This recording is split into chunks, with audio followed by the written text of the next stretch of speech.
Welcome to my channel.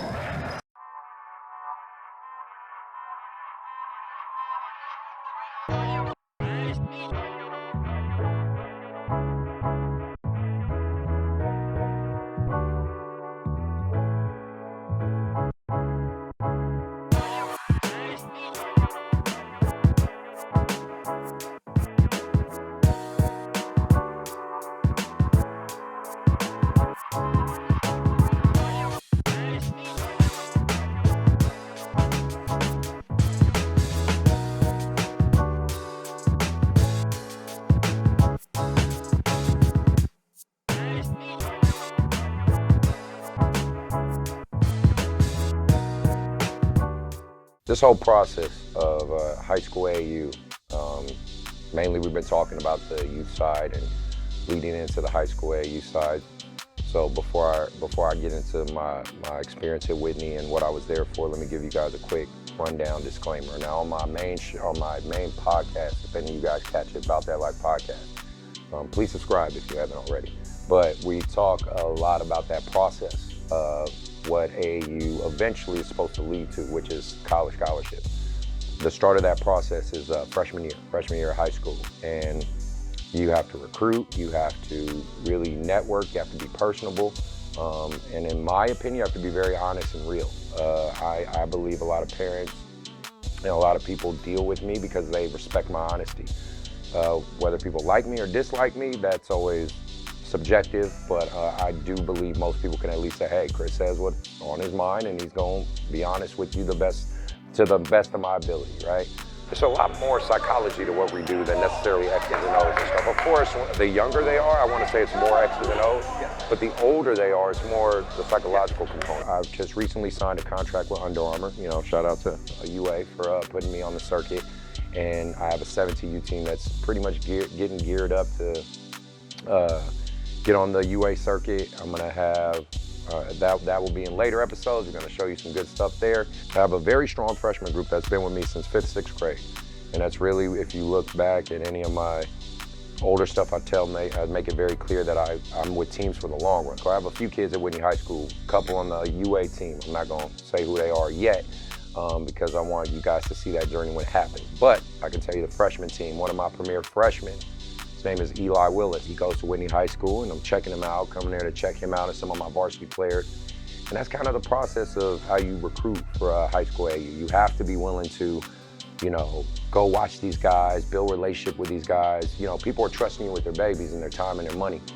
And they want to understand that they're just not a commodity to you. They're not just a piece of merchandise to just use and discard. Like, you really have to be invested in them and their future.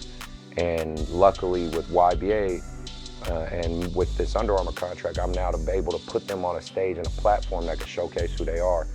Eli Willis is one of my 5th grade, 6th grade prodigies. You look back at him in 5th, 6th grade, he's this little chubby kid who could barely make a layup, and now he's starting on JV at Whitney, about 6'4", extremely athletic, part Polynesian and black, so you can imagine that's a very interesting mix, and he's explosive and athletic, dunks and all that good stuff, and he's working hard every day. So going to Whitney and watching those guys play that I have on my team that I've literally watched, and I'm a former coach there, in case people probably don't know. I'm a former coach there. I was a JV coach there. I left to focus on the AAU side, but watching those guys hoop on the varsity level that I coached and watching Eli at JV, I got a chance to go to watch Titus at Capital Christian because they had a tournament. Another kid I'm recruiting, and Jacob Butler at Lincoln. Remember that name? That kid's an up-and-comer. So it's really just putting yourself out there and letting the kids know that you care and that you want them to be a part of your journey and you want to help them in theirs. That's the important part of this whole recruitment process and why you see me at these high schools. So when I'm looking to recruit, there's a couple things I'm looking at big time, especially if you're a kid that I don't know. So for me, I'm big on loyalty. I'm just gonna be honest with you. Even though we can all make it very clear, loyalty's dead in AAU basketball. It just is. I hate it. I'm not an advocate of it, but it is. To me, if you're getting everything you need from a coach, you stick with that coach. But again, keep in mind I say everything you need. There are some kids who are with programs that I feel the programs are holding them back. They're not putting them on the stages that they need to. And when you're out there in these programs, man, you gotta be willing to let these kids go so they can really shine, especially if they have certain programs that are above yours. So let's circle back to recruiting. When I'm looking for a kid that I don't know, and again, this is not because I grow my groups organically, but different kids go different places for whatever reason. Sometimes the ego, sometimes the parents, sometimes it's, oh, this favoritism, whatever, which, again, I don't do favoritism as a coach. I'm very subjective and very honest, as I said before, but everybody has their own opinion. When I'm recruiting kids I don't know, I'm looking for a couple things. I'm looking for your body language. I'm looking for how you are as a teammate. You know, are you willing to, are you shaking that guy's hand? Are you clapping on the bench when that guy does an amazing play, like your teammate dives on the ground for a ball? You know, are you engaged? You know what I mean, in the game? Like you get on the bench, or you just kind of glazing into the crowd, or looking at the girls, looking at the door that you know you want to highlight after the game, right? Are you only happy when you're scoring? Or if you're not scoring, does that affect the rest of your game? Because I'm a defensive-minded coach. I like guys who are tough. I really do. I like guys who are tough and play gritty basketball. I grew up in West Oakland, California. That's the only type of style I know. The OAL, when I played, was tough as nails. And I like kids like that. I like kids who, you know, they can look you in the eye and say, yes, coach, no, coach. You know what I mean? It's not the military. It's just a matter of respect. You know, this is what I can't tell you. I can manage personalities very well. There's a difference between ego and personality. This is my assessment of an ego. It's confidence with no control. Confidence with no control is an ego, right? Confidence with control is a personality, okay? I manage personalities. I don't manage egos.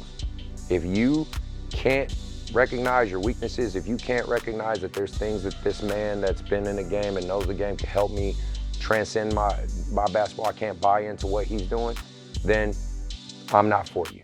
If you don't like accountability, if you don't like being told the real, I'm not for you. I'm the type of coach, when I recruit you, I want the best out of you and I want the best for you. And I'm gonna light a fire in you. So this is a saying I always heard and I always use to my kids to this day.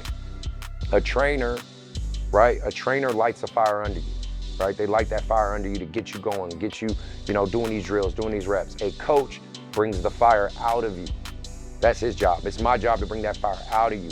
When you feeling that you went 0 for 10 and it's not looking right and you can't knock down shots, I'm the guy that's gonna pull the fire out of you and make you understand, like, no, we need you in this game. We need you to focus. Get your head out your butt and get out there and get it done.